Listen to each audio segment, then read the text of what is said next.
Hello नमस्कार साथियों। तो आप सभी का स्वागत है आपके अपने परिवार बताएं स्टडी हब पर। तो आज की क्लास में सीखने वाले हैं धातु और अधातु में अंतर है। धातु और अधातु को आप कैसे पहचान सकते हैं कि इनमें कौन से गुण पाए जाते हैं, कौन से गुण नहीं पाए जाते हैं। तो उसी के बारे में हम चर्चा करने वाले हैं इसके आज की इस वीडियो में। तो उससे पहले आप चैनल को सब्सक्राइब कर दें और अपने दोस्तों के साथ इस वीडियो को ज़्यादा से ज़्यादा शेयर करें। देखिए धातु और अधातु। तो पहला ये क्या होता है, धातु पहला पॉइंट होता है धातु में। देखिए सभी धातुएं ठोस होती हैं। जो धातुएं होती हैं वो सभी ठोस होती हैं, ठीक है। केवल मरकरी को छोड़कर, मरकरी यानी पारा। पारा एक धातु है जो थर्मोमीटर में भरा होता है। वो क्या, वो द्रव अवस्था में पाया जाता है लेकिन है धातु। और बाकी सभी जो है वो ठोस अवस्था में पाई जाती है, ठीक। ओके। अधातु में सभी अधातुएं द्रव तथा गैस अवस्था में पाई जाती हैं। जो अधातुएं हैं वो द्रव और गैस अवस्था में पाई जाती हैं, ठोस अवस्था में नहीं पाई जाती, क्योंकि ठोस अवस्था में धातुएं पाई जाती हैं, ठीक है मेरे भाई। ओके। अब देखो, अब ये पॉइंट समझना अपना दूसरा। ये विद्युत जो धातुएं हैं वो विद्युत तथा ऊष्मा, विद्युत तथा ऊष्मा की सुचालक होती है। विद्युत यानी करंट, ऊष्मा यानी हीट।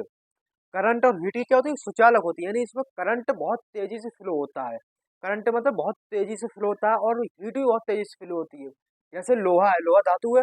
लोहा में अगर करंट आप फ्लो करोगे तो एकदम 1 किलोमीटर तक करंट पे पहुंच जाएगा, जहां तक जाना है आपको, ठीक है।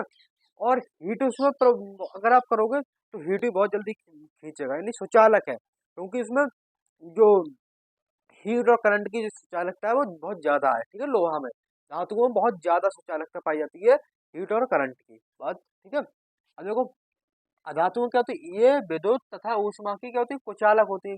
कुचालक का मतलब इसमें हीट और जो करंट है, विद्युत और ऊष्मा है, वो फ्लो नहीं होती, क्योंकि ये विद्युत वो किसकी, विद्युत और ऊष्मा की कुचालक है। जैसे लकड़ी है, लकड़ी में आप क्या करंट फ्लो कर सकते हो, लकड़ी को आप बिजली के तार से टच कर दो तो क्या करंट आएगा उसमें। वहीं लोहा को अगर बिजली के तार से टच कर दें हम, तो करंट बहुत जल्दी फ्लो हो जाएगा।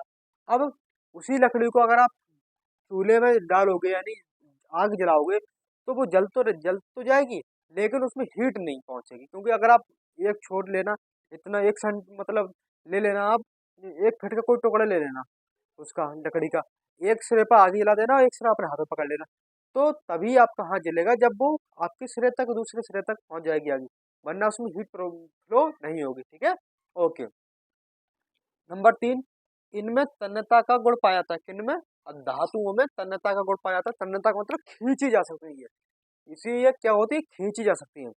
अगर आपके पास मान लो कोई 1 किलो का गोला है, लोहे का गोला है, तो आप कम से कम उससे काफी लंबा तार बना सकते हो, ठीक है। तन्यता का गुण पाया जाता है उसमें, ठीक। उसके क्षेत्रफल में आप वृद्धि कर सकते हो, बात क्लियर, ठीक है।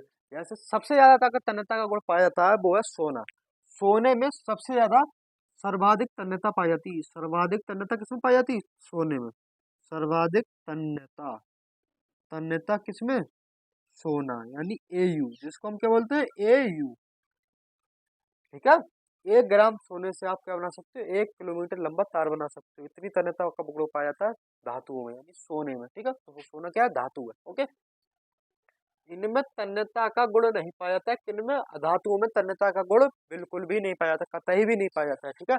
कतई का मतलब बहुत थोड़ा बहुत पाया जाता है, लेकिन ज्यादा नहीं पाया जाता। तन्यता का गुण पाया नहीं जाता क्योंकि ये खींची नहीं जा सकती, ठीक है। ये खींची नहीं जा सकती, क्षेत्र में वृद्धि नहीं की जा सकती, ओके, बात क्लियर। चौथा पॉइंट क्या है, धातुओं में भंगुरता का गुण नहीं पाया जाता है। भंगुरता का मतलब होता है, अगर आप किसी चीज को पीटो और वो कड़ में टूट जाए, किसी आप हथौड़े से किसी चीज को तोड़ो और वो बिखर जाए, यानी उसके चूर चूर हो जाए, तो उसके कहते हैं भंगुरता। तो धातुओं में भंगुरता का गुण नहीं पाया जाता, क्योंकि धातु अगर आप लोहे पर बार करोगे यानी उसको पीटोगे, तो आप देखना कि लोहा कभी भी बिखरता नहीं है, कभी भी नहीं बिखरेगा, वो कड़ में नहीं टूटेगा, क्योंकि उसमें तन्यता का गुण नहीं, वो भंगुरता का गुण नहीं पाया जाता, उसमें तन्यता का गुण पाया जाता है। जिसमें तन्यता का गुण पाया जाएगा उसमें भंगुरता का गुण नहीं पाया जाएगा। जिसमें भंगुरता का गुण पाया जाएगा उसमें तन्यता का गुण नहीं पाया जाएगा, ठीक है।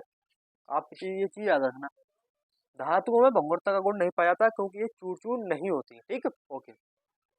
धातुओं में भंगुरता का गुण पाया जाता है क्योंकि ये अगर बार करोगे, आप इसको पीटोगे तो ये चूर चूर हो जाएंगे, यानी आप उसको कण कण में टूट जाएंगे ये, ठीक है, छोटे छोटे कणों में टूट जाएंगे। भंगुरता का इसमें गुण पाया जाता है। ठीक, लास्ट पॉइंट क्या है, धातुएं आघात वर्धनीय होती हैं। आघात वर्धनीय, चोट सहन कर सकती हैं। अगर आप धातुओं को हथौड़े से पीटोगे तो ये क्या है, इनके क्षेत्रफल में वृद्धि बहुत ना के बराबर होगी। यानी अगर कोई 6 सेंटीमीटर, मतलब 6 बाई 6 का कोई आप बॉक्स ले लो, अगर इसकी बोर्ड को ही आप धातु मान लो, तो आप इसको पीटोगे ना तो इसके क्षेत्रफल में ना के बराबर वृद्धि होगी, यानी ये बहुत ही कम खिंचेगा। ठीक है, लेकिन वहीं आप धातु आघात वर्धनीय नहीं होती है, क्योंकि अगर आप इसको चोट मारोगे तो क्या होगी, ये चूर चूर हो जाएगी। भंगुरता का गुण पाया जाता है इसमें, तो ये कोई हो जाएगी, चूर चूर हो जाएगी, बिखर जाएंगी ये। ठीक है, तो जो अधातु है उसी आघात वर्धनीय होती है, चोट को सहन कर सकती हैं। आप इसमें हथौड़े से पीटो, चोट को क्या करते हैं, सहन कर सकती है। क्षेत्र में वृद्धि इनके कम होगी और इनके क्षेत्र में वृद्धि बहुत होगी, और कभी कभी ये चूर चूर यानी छोटे छोटे कणों में टूट भी सकती हैं, अधातु है। ठीक है, तो ये रहे धातु और अधातु में अंतर। 5 अंतर है, बहुत ही इंपॉर्टेंट है। 4 नंबर आपको देकर जाते हैं। क्लास 10th का बहुत ही इंपॉर्टेंट टॉपिक है साइंस का, तो आप इसका स्क्रीनशॉट ले लेना है, और समझ में ना आया हो तो एक बार वीडियो को पॉज करके दोबारा देखना। ठीक है, और मिलते हैं वीडियो के साथ, नई वीडियो के साथ। नमस्कार, धन्यवाद, जय हिंद।